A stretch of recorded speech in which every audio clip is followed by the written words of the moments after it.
Assalamualaikum warahmatullahi wabarakatuh. Di sini saya akan mempresentasikan hasil penelitian saya dengan judul Peranan Pengembangan Kompetensi Soft Skill untuk Meningkatkan Sumber Daya Manusia terhadap mahasiswa Fakultas Ekonomi dan Bisnis Universitas Muhammadiyah Surakarta.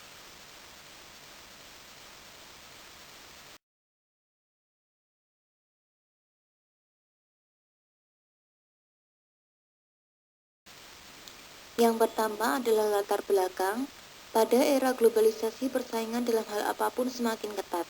Semakin pesatnya perkembangan ilmu pengetahuan dan teknologi saat ini, kita semakin dihadapkan akan pentingnya soft skill bagi diri kita sendiri, organisasi, dan kehidupan sosial bermasyarakat. Menteri Keuangan Republik Indonesia Sri Mulyani mengungkapkan bahwa Presiden Jokowi selalu mengatakan human capital investment itu penting. Skill yang sulit dikuasai robot adalah soft skill. Orang yang bisa intercat, bisa care, dan bisa berdiplomasi berdasarkan studi World Bank. Banyak anak sekolah tidak dapat belajar apa-apa sehingga saat mereka lulus, mereka tidak memiliki kemampuan untuk meningkatkan produktivitas. Disinilah pentingnya kualitas pendidikan dan ketepatan ilmu yang diberikan. Menurut Bertal dalam Mugowim 2012, soft skill diartikan sebagai perilaku personal dan interpersonal yang mengembangkan dan memaksimalkan kinerja manusia. Tujuan dari penelitian ini adalah untuk mengetahui upaya peningkatan kendala dan cara mengatasi kendala dalam mengembangkan soft skill dalam upaya meningkatkan sumber daya manusia. Selanjutnya adalah tinjauan pustaka. Yang pertama adalah soft skill. Pada dasarnya, soft skill merupakan kemampuan yang sudah melekat pada diri seseorang yang dapat dikembangkan secara maksimal dan sangat dibutuhkan dalam menyelesaikan suatu pekerjaan. Indikator pengukuran tingkat keberhasilan peningkatan soft skill untuk mengembangkan sumber daya manusia mahasiswa Fakultas Ekonomi dan Bisnis UMS dapat dilihat dari segi kecerdasan emosi, komunikasi yang efektif, kerendahan hati, dan juga kepercayaan diri yang dimiliki oleh seseorang. Faktor yang mempengaruhi soft skill sebagai upaya peningkatan sumber daya adalah pelatihan, pengembangan kerjasama dengan tim, inisiatif, dan pengambilan keputusan. Yang kedua adalah peningkatan SDM. Mahasiswa harus senantiasa melakukan upaya-upaya yang dapat selalu memberikan nilai tambah bagi lingkungannya melalui penyampaian dan pengembangan output yang dihasilkannya, walaupun tidak dapat dipungkiri bahwa sumber daya manusia yang ada pada diri seseorang tidaklah selalu sesuai dengan apa yang dituntut. Indikator pengukuran untuk sebuah keberhasilan peningkatan sumber daya manusia dengan pengembangan kompetensi soft skill dapat dilihat dari unsur kesehatan dan gizi, lingkungan yang sehat, kesempatan kerja, pengembangan karir di tempat kerja, partisipasi seseorang, materi pelatihan, tingkat kesulitan kerja, transfer pengalihan, serta juga seseorang harus beradaptasi dengan pengetahuan, pemahaman, dan keterampilan yang ada. Selanjutnya adalah metodologi penelitian. Yang pertama, pendekatan penelitian. Jenis pendekatan yang dilakukan penulis adalah pendekatan kualitatif deskriptif, yaitu penelitian dengan pendekatan analisis non-statistik atau data yang tidak menggunakan angka. Jadi, penulis wujudkan hasilnya dalam bentuk kata-kata atau kalimat. Yang kedua adalah lokasi penelitian, di mana lokasi penelitian ini secara langsung terhadap mahasiswa di Fakultas Ekonomi dan Bisnis Universitas Muhammadiyah Surakarta. Yang ketiga adalah populasi, sampel, dan metode sampling. Objek dalam penelitian ini adalah mahasiswa Fakultas Ekonomi dan Bisnis UMS.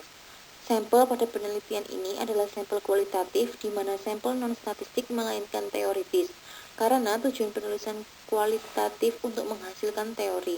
Teknik pengambilan sampel yang digunakan adalah purposive sampling dan snowball sampling purposive, di mana pengambilan sampel sumber data dengan pertimbangan tertentu.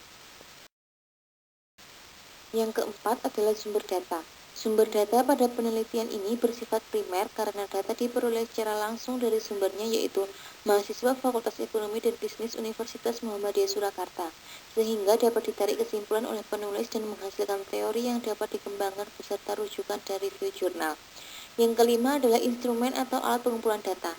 Untuk memperoleh data yang sesuai dengan permasalahan yang diteliti, penulis menggunakan beberapa teknik pengumpulan data, di antaranya yang pertama adalah metode observasi.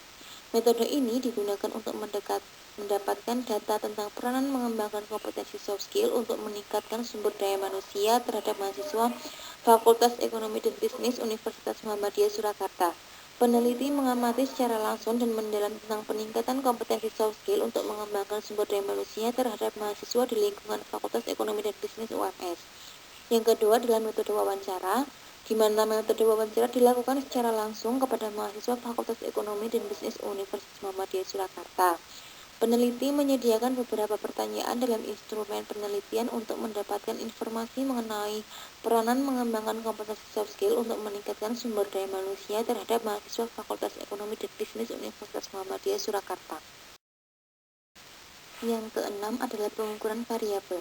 Pengukuran variabel pada penelitian ini berdasarkan atas jawaban wawancara yang dominan diutarakan oleh mahasiswa sehingga dapat ditarik kesimpulan oleh penulis dengan mengajukan pertanyaan wawancara kepada mahasiswa sebagai berikut. Yang pertama, apakah menurut Anda soft skill sangat penting bagi mahasiswa dalam menyiapkan jenjang kehidupan ke arah pekerjaan setelah lulus kuliah?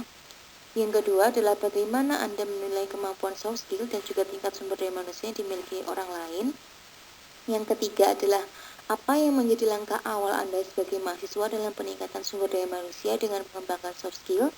Yang keempat adalah apakah dengan mengembangkan soft skill mahasiswa menjadi cara yang efektif untuk peningkatan sumber daya manusia terhadap mahasiswa Fakultas Ekonomi dan Bisnis UMS?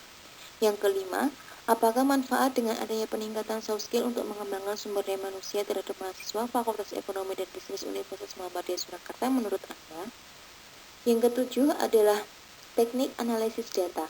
Sesuai dengan latar belakang dan tujuan penelitian yang akan dicapai, maka teknik analisis data dalam penelitian ini adalah deskriptif analisis, yaitu mendeskripsikan dan menganalisa semua hal yang menjadi fokus dalam penelitian ini.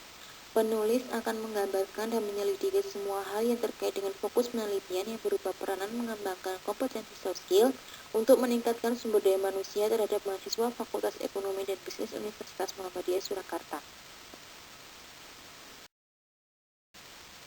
Sekian presentasi dari saya, Ica Dwi Puspitasari, mahasiswi Fakultas Ekonomi dan Bisnis Universitas Muhammadiyah Surakarta. Wassalamualaikum warahmatullahi wabarakatuh.